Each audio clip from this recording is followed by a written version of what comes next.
வணக்கம். 2024 நவம்பர் 25 திங்கட்கிழமை மாலை நிலவர 2 நிமிட வானிலை ஆய்வறிக்கை. அதிகாரப்பூர்வ வானிலை அறிக்கைக்கு இந்திய வானிலை ஆராய்ச்சித்துறை அறிக்கையை பார்க்கவும்.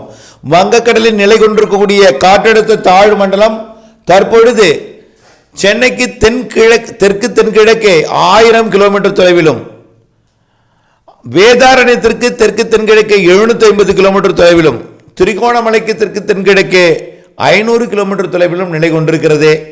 இது தொடர்ந்து தமிழ்நாட்டின் கரையை 28ஆம் தேதி வரை நகரும். படிப்படியாக மழைப்பொழிவு தொடங்கி தீவிரமடையும். டெல்டா மாவட்டங்களிலே இன்றைய மாலை எதிர்பார்த்த மழை நிச்சயமாக ஒரு 7-8 மணிக்குள் இரவுக்குள் தொடங்கிவிடும். அதே நேரத்தில் விழுப்புரம் மற்றும் செங்கல்பட்டு மாவட்டம் தொடங்கி ராமநாதபுரம் வரைக்கும் பிறகு தொடங்கிடும்.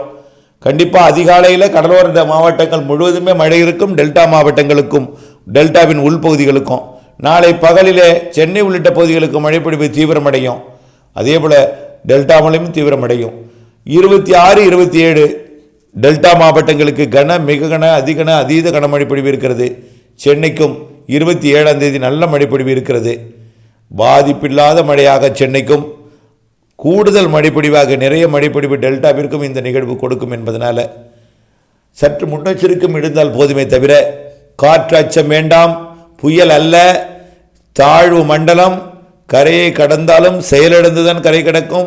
காற்று பாதிப்பில்லாத ஒரு தாழ்வு மண்டலம் என்பதை நீங்கள் புரிந்து கொள்ள வேண்டும். வானிலை அறிந்து திட்டமிட்ட பணி செய்ய வேண்டும். வதந்திகளை நம்பக்கூடாது. நீங்களும் உண்மைத்தன்மை அறியாமல் அதை பரப்பிவிடக்கூடாது. மழை தரும் நிகழ்வு அதீத மழைப்பொழிவு தரக்கூடியது.